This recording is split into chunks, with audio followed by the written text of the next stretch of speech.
warahmatullahi wabarakatuh. Baik, sebelum belajar, untuk ketua kelas memimpin doa terlebih dahulu.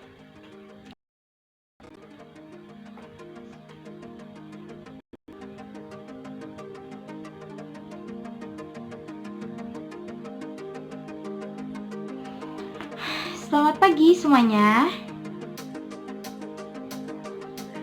Sebelum kita pembelajaran, saya akan mengabsen terlebih dahulu agar saya mengetahui siapa saja yang tidak hadir untuk hari ini ya. Ariel Peter Pan, oke. Anabel, ya. Anggun Cecasmi, izin kemana dia? Oh, ada acara, oke. Terus selanjutnya Bam Samsam, oke. Buta Wejo, oke. Borin, kenapa kamu tidak mendengar? Ngantuk ya? Pagi. Lalu Caca di dinding, oke. Cinta Saleha, oke. Dono, Didi Kempot,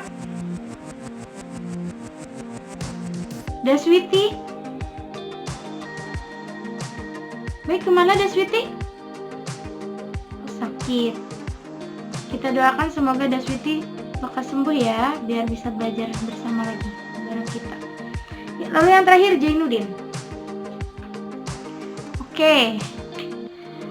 Minggu kemarin kita sudah perkenalan dan kalian harusnya ya sudah kenal dengan saya. Dan tentunya saya mohon maaf bila saya belum mengenal kalian satu persatu, karena mungkin kalian bisa mengenal saya karena menghafal satu orang saja, tetapi karena di sini muridnya siswanya banyak ya, jadi perlu proses juga. Kemarin dengan Bu Fatimah sudah sampai mana?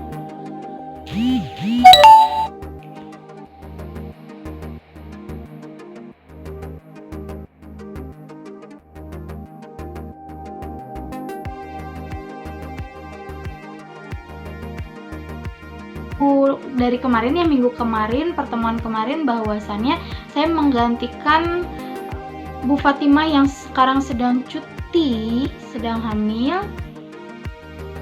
dan Bu Fatimah sudah memberitahukan kepada saya bahwa materi sudah sampai terhadap mengidentifikasi kaidah bahasa teks biografi menggunakan beberapa kaidah kebahasaan. Nah, saya di sini akan menjelaskan bahwa kaidah kebahasaan di dalam teks biografi itu yang banyak sekali dan yang berdominan itu sebagai berikut. Yang pertama yaitu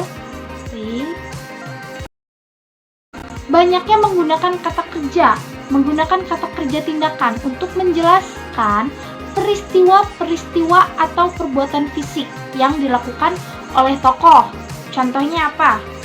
Pertama, pergi. Kedua, menulis. Ketiga, membaca. Dan keempat, berpidato. Lalu yang kedua yaitu banyak menggunakan kata adjektiva. Di sini siapa yang tahu kata adjektiva? Belum dijelasin ya. Jadi di sini kata adjektiva merupakan jadi yang memberikan informasi secara rinci, secara jelas, secara gamblang tentang sifat-sifat tokoh. Contohnya, tokoh tersebut yaitu cerdas, apakah tokoh tersebut pintar, berani, adil, maupun dermawan. Lalu yang ketiga yaitu banyak menggunakan kata kerja pasif. Di sini kata kerja pasif untuk menjelaskan peristiwa yang dialami tokoh sebagai subjek yang diceritakan. Contohnya, dianugerahi, dicintai, dicari. Selanjutnya yang keempat yaitu banyak menggunakan kata kerja yang berhubungan dengan aktivitas mental dalam rangka penggambaran peran tokoh. Jadi contohnya itu menginspirasi. Jadi tokoh tersebut menginspirasi kita dan mencintai atau meneladani. Yang terakhir, banyak menggunakan kata sambung, kata depan atau kata nominal. yang berkenaan dengan urutan waktu yang berfungsi untuk dipakai dalam kalimat yang menjelaskan kronologi peristiwa yang dialami tokoh. Contohnya, ketika, sebelum, pada saat, kemudian, selanjutnya, lalu, hingga, selama, saat itu. Sampai sini ada yang mau ditanyakan atau mungkin saya terlalu cepat menjelaskan? Silahkan kalau ada yang ditanyakan, kalau tidak bisa saya lanjut ke unsur-unsur kaidah kebahasan teks biografi. Coba kalian buka buku paket Bahasa Indonesia halaman 296. Di sana terdapat biografi B.J. Habibie ya.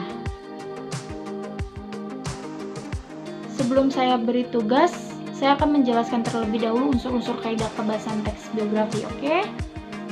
Nah, di unsur-unsur kaidah kebahasan teks biografi di sini yaitu ada kata hubung. Ada yang dimaksud dengan kata hubung. Apa yang dimaksud dengan kata hubung? Kata hubung itu merupakan konjungsi atau kata hubung adalah kata yang berfungsi sebagai penyambung. Disebutnya juga kata hubung. Jadi menjadikan penyambung antara satu kata dengan kata lain dalam sebuah kalimat. Dan juga kata hubung antara satu kalimat dengan kalimat lain. Anggun Cecasmi, izin ya, itu siapa? Yaitu, oh iya, Nisa Ceribel, mohon perhatikan saya ya. Terus selanjutnya, saya lanjut. Nanti kalau saya tanyakan, kalau kalian tidak mengerti, jangan salahi saya ya. Selanjutnya yaitu kata hubung berfungsi menyambungkan antara satu kalimat dengan kalimat lain. Kata hubung dinamakan konjungsi antar kalimat. Contoh, oleh karena itu, akan tetapi, meskipun, demikian, tidak hanya itu. Apabila kata hubung tersebut berfungsi sebagai penghubung kata dalam sebuah kalimat, maka dinamakan konjungsi intrakalimat. Contoh, dan, tetapi, lalu, kemudian. Yang kedua, rujukan kata. Ada yang tahu rujukan kata itu apa? Coba kalian baca terlebih dahulu. Halaman ini sudah saya sebutkan.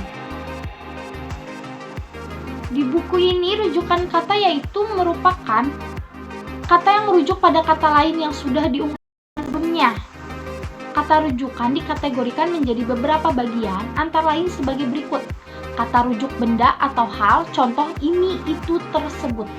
Yang kedua, kata rujuk tempat, contoh di sini, di sana, di situ.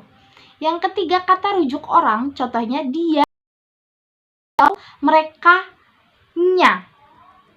Peristiwa, waktu, dan tempat, dan lain-lain. Selanjutnya, kata kerja.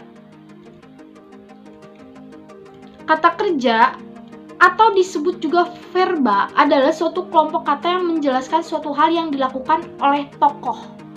Kata kerja dibagi menjadi dua, yaitu bentuk dan berdasarkan jenis, yaitu sebagai berikut. Kata kerja dasar. Di sini kata kerja dasar, kata kerja yang masih dalam bentuk aslinya, yang berarti kata kerja bukan. Kata kerja berimbuhan merupakan kata kerja yang sudah mengalami penambahan, baik berupa awalan, akhiran, maupun sisipan. Contohnya, mengambil, awalan, ambil, kata kerja dasar. Yang kedua maksud saya, mengadili, awalan, ditambah adil. Adil itu sebagai kata kerja dasar, akhiran, mengadili. Jadi, di sini perbedaan kata kerja dasar dengan kata kerja berimbuhan, yaitu kata kerja dasar masih bentuknya ori atau aslinya gitu. Kata kerja itu belum mengalami pengimbuhan, baik awalan, akhiran, ataupun sisipan. Berbanding terbalik dengan kata kerja berimbuhan, disebutnya juga kata kerja berimbuhan, berarti sudah mengalami penambahan, baik berupa awalan, akhiran, maupun sisipan. Jadi di sini kalian harus memahami terlebih dahulu apa itu awalan, apa itu akhiran, apa itu sisipan. Oke? Terus, memahami kaidah kebahasan teks cerita biografi. Sebelumnya, sudah paham belum sama apa yang sudah saya jelaskan tadi? Nah, memahami kaidah kebahasan teks cerita biografi. Untuk dapat memahami teks biografi diperlukan juga pemahaman untuk mengetahui unsur-unsur kaidah kebahasan dalam teks biografi itu. Tadi sudah dijelaskan, itu kata hubung, yaitu konjungsi, merupakan kata atau ungkapan yang menghubungkan dua satu bahasa yang sederajat. Kata dengan kata, frasa dengan frasa, klausa dengan klausa, serta kalimat dengan kalimat. Lalu merujuk ke kata, lalu ke kata kerja, dan waktu, aktivitas, dan tempat. Jadi sampai sini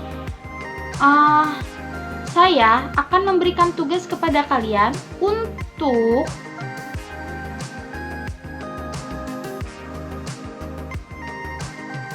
mengidentifikasi kaidah bahasa teks biografi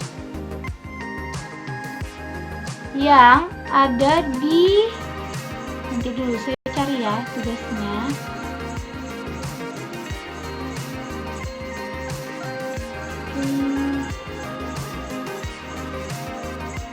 Ada di halaman 295.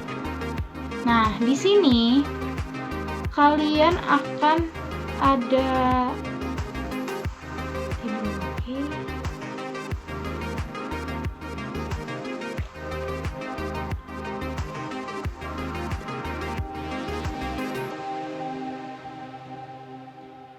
tugas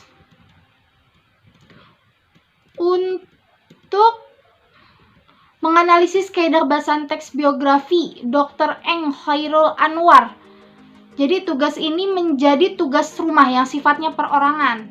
Oke.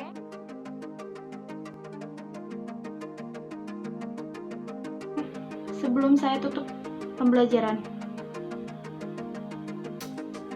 Baik, tidak ada yang bertanya. Saya akan mengulang lagi materi tadi. Jadi unsur-unsur kaidah kebahasan teks biografi itu ada kata hubung, yaitu konjungsi, kata yang berfungsi sebagai penyambung antara satu dengan kata lain. Terus ada rujukan kata, ada kata kerja ada dua, kata kerja dasar dan kata kerja imbuhan. Kata kerja dasar yaitu tidak ada, belum mengalami pengimbuhan, baik awalan, akhiran maupun sisipan. Dan ada juga kata kerja berimbuhan yang sudah mengalami penambahan, baik berupa awalan, akhiran maupun sisipan. Jadi untuk memahami kaidah kebahasan teks cerita biografi, kalian nanti untuk menganalisis untuk memahami tersebut, tugas yang tadi kalian harus memahami dulu kata hubung, merujuk kata, kata kerja, waktu, aktivitas, dan tempat. Jadi untuk kali ini kesimpulannya adalah seperti itu. Jadi kalian harus bisa mengidentifikasi kebahasaan yang terdapat di teks biografi. Dan tugas terakhirnya tadi saya sudah jelaskan bahwa kalian ditugaskan untuk menganalisis kaidah kebahasan teks biografi Dr. Eng Khairul Anwar terdapat di halaman 295 dengan berbekal tadi materi yang sudah saya berikan. Sampai sini ada yang mau bertanya sebelum saya tutup?